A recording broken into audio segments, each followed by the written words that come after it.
है तजुर्बों से जाना, इश्क जिम्मेदारी नहीं होती। ये तो हो जाता है, इसकी तैयारी नहीं होती। आईने के सामने बैठी धृति अपने सुंदर से लंबे काले बालों की चोटी गूंथ रही थी। वो धीमे धीमे मुस्कुराते हुए कोई प्यार भरा नगमा गुनगुनाए जा रही थी कि पीछे से कोई कमरे में घुसा। वो आहट से ही पहचान सकती थी, ये कोई और नहीं, उसके प्यारे पति आकाश हैं। आकाश ने कमरे में घुसते ही अपने बिस्तर पर रखी हुई धृति की साड़ी उठाकर जमीन पर फेंक दी। कितनी बार कहा है, ये कूड़ा कचरा बिस्तर पर मत रखा करो, समझ में नहीं आता है तुम्हें? कूड़ा कचरा नहीं है, साड़ी है हमारी, वो भी पूरे 3,000 की। हमारे घर से चढ़ावे में आई थी, नीचे क्यों फेंक दी? दोबारा तुम्हारी कोई भी चीज मुझे मेरे बिस्तर पर नहीं दिखनी चाहिए। और अगर दिख गई तो क्या करेंगे? धृति अपनी मोटी मोटी आंखों की पलकें चमकाती हुई बोली। आकर्ष गुस्से से उबलता हुआ धृति के करीब आया। वो डर के मारे दीवार से चिपक गई। आकर्ष बोला, अगर नजर आई तो तुम्हें तुम्हारे सामान के साथ उठाकर कमरे से बाहर फेंक दूंगा। और ये किस चीज की इतनी गंदी सी स्मेल आ रही है? आकर्ष अपनी नाक से कोड़ते हुए बोला, सरसों के तेल की, अभी अभी तो हमने चोटी बनाई है, आप कहें तो आपके सर की मालिश कर दे? धृति चाबुक की तरह अपनी चोटी घुमाती हुई बोली, कोई जरूरत नहीं, गेट लॉस्ट। वो अपनी नाक को हाथ से बंद करते हुए बोला, हैं? क्या बोले? हिंदी नहीं आती का आपको? धृति अपने ठेठ देहाती अंदाज में बोली, मैंने कहा यहां से जाओ और दोबारा मेरे कमरे में बैठकर ये सरसों का तेल लगाने की जरूरत नहीं है, चलो निकलो। कहकर उसने बहुत ही बेदर्दी से धृति का हाथ पकड़कर उसे कमरे के बाहर कर दिया। 25 साल का आकर्ष लंदन के कॉलेज से एमबीए करके हाल में ही भारत लौटा था। यहाँ कानपुर में अपने पिता का बिजनेस उसे ही संभालना था। रक्षित ग्रुप ऑफ इंडस्ट्रीज के मालिक रक्षित सिंह राजपूत का बड़ा बेटा था आकर्ष सिंह राजपूत। लंदन में रहकर खूब जिमिंग करके आकर्ष ने एक अच्छी खासी एथलीट बॉडी बना रखी थी। माथे तक आने वाले बाल, गोरा रंग और 6 फुट का कद उसे किसी फिल्मी हीरो जैसा लुक देता था।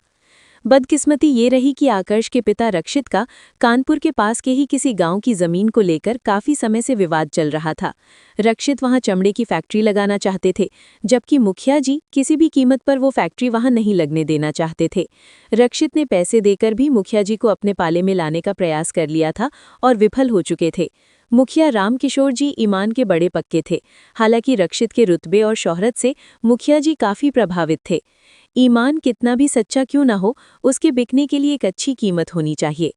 आखिर में रक्षित ने मुखिया जी के साथ एक बड़ा सौदा कर ही लिया। मुखिया जी की इकलौती बिटिया धृति की शादी अपने बड़े बेटे आकाश से तय कर दी। अपने बेटे की राय जानने की उन्होंने कोशिश भी नहीं की। आकाश ने जब शादी से मना किया तो उन्होंने उसे धमकी दी, अगर वो शादी नहीं करेगा तो बिजनेस के साथ साथ जायदाद से भी उसे बेदखल कर देंगे। बिजनेस को ऊंचाइयों पर पहुंचाने की चाहत रखने वाले आकाश को अपने पिता के फैसले के आगे हार माननी पड़ी और धृति ने राजपूत खानदान की बड़ी बहू बनकर घर में प्रवेश किया। धृति चतुर्वेदी 20 साल की गांव की घोर गंवार लड़की, देखने में एकदम गुलबहार के फूल जैसी उजली, खिलंडर स्वभाव की। उम्र का बचकानापन तो जैसे गया ही नहीं, जैसे तैसे उसे बीए पास करवा दिया गया जुगाड़ करके। वैसे भी धृति जैसी लड़की को बीए से अधिक कुछ कराना मुखिया जी को पैसे की बर्बादी ही समझ आता था। काहे कि पढ़ने लिखने से ज्यादा रुचि उसकी किताब के पन्नों का एरोप्लेन और नाव बनाने में होती थी। मुखिया जी ने ऊंचे घराने में फटाफट ब्याह के अपनी इकलौती जिम्मेदारी से भी मुक्ति पाली। दान दहेज में रक्षित जी को फैक्ट्री के लिए जमीन तो मिली ही, साथ ही उनकी फूड मिल्स के लिए हर साल कच्चे माल की सप्लाई मुखिया जी के खेतों से होने लगी। बिरादरी वाले राजी नहीं थे। बामन की बिटिया ठाकुरों में क्यों ब्याही जाए? बामनों में अच्छे लड़कों का अकाल था क्या? लेकिन मुखिया जी को केवल रक्षित राजपूत की शानो शौकत में पल रही अपनी लाडली नजर आ रही थी। धृति भी अधिकतर गांव की लड़कियों की तरह गृहकला में बेहद निपुण थी, चाहे रसोई हो या सफाई या घर की साज सज्जा। धृति के होते हुए मुखिया जी का आंगन हमेशा गाय के गोबर से लीपा पुता चमकतावा नजर आता था। खाने में कढ़ी पकौड़ी से लेकर दही बड़े तक शायद ही ऐसा कोई पकवान हो जो वो ना बना पाती हो। लेकिन धृति की किस्मत में गाय के गोबर से लीपा हुआ आंगन नहीं, बल्कि ग्रेनाइट और संगमरमर से चमकतावे फर्श लिखे थे।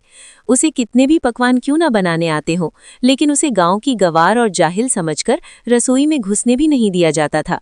ऐसा बिल्कुल भी नहीं था कि उसके ससुराल में उसका शोषण किया जाता था, लेकिन उसकी हरकतों से सब परेशान हो चुके थे। एक दिन धृति रसोई में खाना बनाने गई तो गर्म माइक्रोवेव में बिना ग्लव्स पहने सीधा अपना हाथ डाल दिया और जल गई। उससे भी बुरा हुआ जब उसने वैक्यूम क्लीनर से अपना कमरा साफ करने की कोशिश की और अपनी साड़ी ही वैक्यूम क्लीनर में फंसा ली। शुक्र था कि आकर्ष के अलावा कमरे में कोई नहीं था, लेकिन प्यार से उसे समझाने और वैक्यूम क्लीनर चलाना सिखाने के बजाय आकर्ष उस पर भड़क गया और उसे कमरे से निकाल दिया। तब से तो सबने तौबा ही कर ली और सारा काम नौकरों को ही करने दिया गया। धृति की मासूमियत इतनी हद तक थी कि पति पत्नी का रिश्ता क्या होता है ये उसके लिए केवल टीवी सीरियल और फिल्मों के ज्ञान तक ही सीमित था। आकर्ष के आसपास होने से उसे गुदगुदी महसूस होती। वो चाहती थी आकर्ष उसके साथ वैसे ही शरारतें करे जैसे फिल्मों में हीरो हीरोइन के साथ करते हैं, लेकिन आकर्ष को वो अपने आसपास फूटी आंख न सुहाती थी।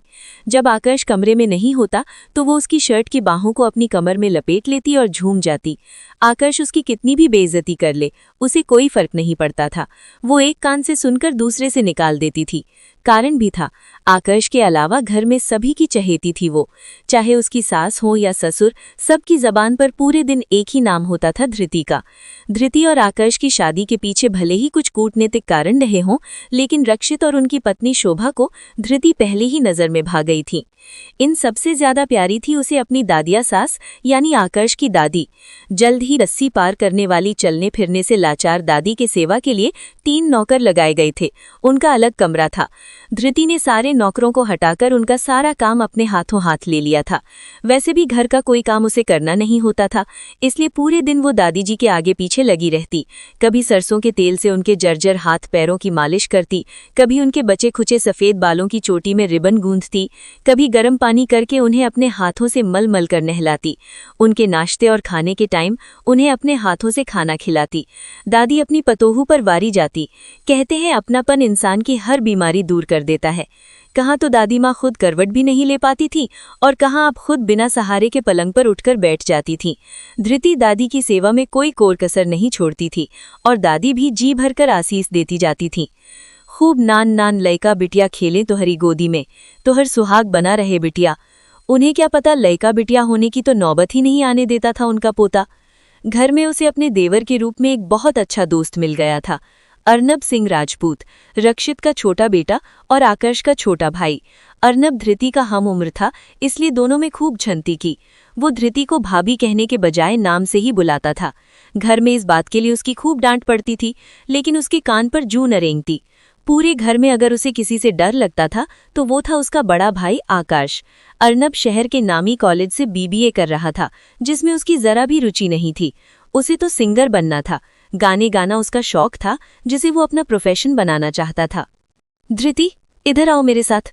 अर्नब धृति का हाथ पकड़कर खींचते हुए बोला। अरे अरे रुको तो, क्या काम है, बोलो। धृति जो दादी के कमरे में पलंग पर चादर बिछा रही थी, गुस्से में बोली। अरे जल्दी आओ, तुम्हें एक चीज दिखानी है। अर्नब की आंखों में शरारत थी।